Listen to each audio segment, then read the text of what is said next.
ગુજરાતમાં ધોરણ 12 વિજ્ઞાન પ્રવાહ બી ગ્રુપ પછી MBBS, આયુર્વેદા, હોમિયોપેથી અને ડેન્ટલના પ્રવેશની પ્રક્રિયાનો પ્રથમ રાઉન્ડના અંતે જે ચિત્ર સામે આવે છે એડમિશનના કટ ઓફનું, લાસ્ટ રેન્કનું, એનું આપણે જો પૃથ્થકરણ કરીએ તો 7 સરકારી મેડિકલ કોલેજોમાં મોટા પાયે વિદ્યાર્થીઓની પસંદગી પહેલાંની જેમ જ રહી છે. એટલે કે આ 7 મેડિકલ કોલેજો જે સરકારી છે એનું સારું ઇન્ફ્રાસ્ટ્રક્ચર, મોટાભાગની સરકારી કોલેજો કોંગ્રેસના શાસનમાં સ્થપાણી, એ કોલેજોમાં પૂરતી સિવિલ હોસ્પિટલ, જિલ્લાની હોસ્પિટલની પૂરતી વ્યવસ્થા, અને સૌથી મોટામાં મોટું કારણ મેડિકલ કોલેજનું કે ફીના ધોરણો મેડિકલ કોલેજમાં સૌથી નીચા, એટલે કે 25,000 રૂપિયા જેટલું, જે પહેલાં કોંગ્રેસના શાસનમાં તો 6,000 રૂપિયા જ હતું, એને આ ભાજપની સરકારે 25,000 કર્યા, તો પણ એ સંપૂર્ણપણે વ્યાજબીપણા સાથે, અને એના કારણે આજે વિદ્યાર્થીઓની પસંદગી, જે ઊંચા મેરિટવાળા વિદ્યાર્થીઓની પસંદગી ગુજરાતમાં MBBSમાં જે ટ્રેન્ડ જોવામાં આવે છે એ સરકારી કોલેજો જ પ્રથમ છે. ત્યારબાદ ઓછી ફીના કારણે, એટલે કે સેલ્ફ ફાઇનાન્સ કોલેજો કરતાં થોડીક ઓછી એવી ગુજરાત મેડિકલ એજ્યુકેશન રિસર્ચ સોસાયટીની GMERSની કોલેજો, એ કોલેજોની પસંદગી એટલા માટે વિદ્યાર્થીઓની છે, એક તો એ સરકારી સંસાધનોથી ઊભી થયેલી, એટલે સારું ઇન્ફ્રાસ્ટ્રક્ચર હોય, સરકારી પૈસે ઊભી થયેલી, સરકારી હોસ્પિટલો એટેચમેન્ટ હોય, અને એની સાથે સાથે એમાં ફીના ધોરણો ઓછા હોય, એના કારણે પણ વિદ્યાર્થીઓએ, વાલીઓની જે આર્થિક સ્થિતિ ધ્યાને વિદ્યાર્થીઓની પસંદગી પણ GMERS છે. અને આ બધાની પછી સેલ્ફ ફાઇનાન્સ કોલેજ જે બેફામ ફીનો છે, એટલે કે 12 લાખ રૂપિયાથી લઈને 28 લાખ રૂપિયા જેટલી માતબર ફી લેતી કોલેજોને ના છૂટકે વિદ્યાર્થીઓએ પોતાની MBBSનું સપનું પૂરું કરવા માટે પસંદગીનું છે. આ સંજોગોની અંદર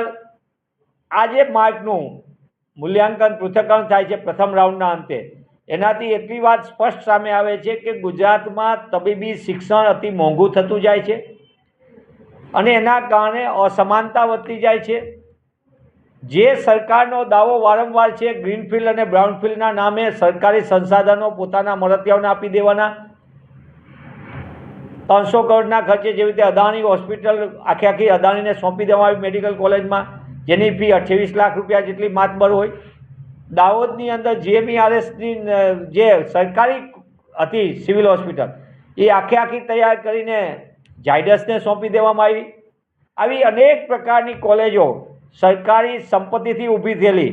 પોતાના મળતિયાઓને સોંપી દેવાથી બેફામ ફીનો વેપલો ચાલે છે, અને એના કારણે મોંઘા તબીબો તૈયાર થશે. આ માત્ર વિદ્યાર્થીઓ જે વચ્ચેના માર્ગ છે અને જેની આર્થિક સ્થિતિ નબળી છે, તે લોકોએ પોતાને સમાધાન કરીને અન્ય વિદ્યાશાખા તરફ પણ જવું પડે છે. અને સાથે સાથે આર્થિક બાબતો ન પરવડે તેવા ફીના ધોરણોના કારણે પેટે પાટા બાંધીને, દેણું કરીને, પોતાની મિલકતો વેચીને સામાન્ય પરિવાર જ્યારે તબીબ તરીકે પોતાના સંતાનને જોવા માગે છે, ત્યારે મારે આપના માધ્યમથી સરકારને પૂછવું છે કે સરકાર કરોડો રૂપિયાની સરકારી મિલકતો ગ્રીનફિલ્ડ અને બ્રાઉનફિલ્ડના નામે માત્ર બેઠકો વધારવાના અને વાત કરવાની કે ગુજરાતના વિદ્યાર્થીઓને ઘર આંગણે તબીબી શિક્ષણ મળે છે, પણ આ તબીબી શિક્ષણ કેટલું મોંઘું મળે છે. ત્યારે કોંગ્રેસ પક્ષ તરીકે અમે માંગ કરીએ છીએ કે સરકાર ગ્રીનફિલ્ડ અને બ્રાઉનફિલ્ડના નામે સરકારી મિલકતોનો વેપાર ન કરે. GMERS જે સોસાયટીની કોલેજ છે, જે કેન્દ્ર સરકારના પૈસાથી બન્યા અને રાજ્ય સરકારની તિજોરીથી બન્યા છે, પ્રજાના પૈસે બની છે, એ કોલેજોને તાત્કાલિકપણે સરકારી કોલેજોમાં રૂપાંતર કરવામાં આવે, અને રાજ્યના છેવાડાના ગામડામાં, ખાસ કરીને પ્રાથમિક આરોગ્ય કેન્દ્ર અને સામૂહિક આરોગ્ય કેન્દ્રમાં જો વ્યાજબી ફીમાં ડૉક્ટર તૈયાર થશે તો જ ગ્રામ્ય વિસ્તારમાં ડૉક્ટરો આપણને ઉપલબ્ધ થશે. આપણે જોયું છે કે પ્લેન ક્રેશ જેવી દુર્ઘટના જ્યારે થઈ ત્યારે નજીકમાં સિવિલ હોસ્પિટલે જે તબીબી સારવાર આપી, જે એશિયાની મોટામાં મોટી, અને ડૉક્ટર મનમોહનસિંહજીના સમયમાં કોંગ્રેસના શાસનમાં જેને upgradation of the equivalent to AIIMS, એટલે કે 1100 કરોડ જેટલી માતબર રકમ આપી હતી, એ સિવિલ હોસ્પિટલ લોકોના જીવ બચાવવા માટે અને તબીબી સારવાર માટે આજે પણ ઉત્તમ સાબિત થઈ રહી છે. ત્યારે સરકારી મિલકતોનો વેપલો બંધ થાય, સોસાયટીની કોલેજોને સરકારી કોલેજોમાં રૂપાંતર થઈને વ્યાજબી ફીમાં ભણવાની તક મળે, તો જ ગુજરાતમાં સારા તબીબો તૈયાર થશે. ઓછી ફીમાં તબીબો તૈયાર થયા હશે તો એને ગ્રામ્ય વિસ્તારમાં આપણે પ્રાથમિક આરોગ્ય કેન્દ્રમાં ફરજ માટે જવાબદારી પણ સોંપી શકશું અને એ સ્વેચ્છાએ જવાબદારી સ્વીકારવા તૈયાર પણ થશે.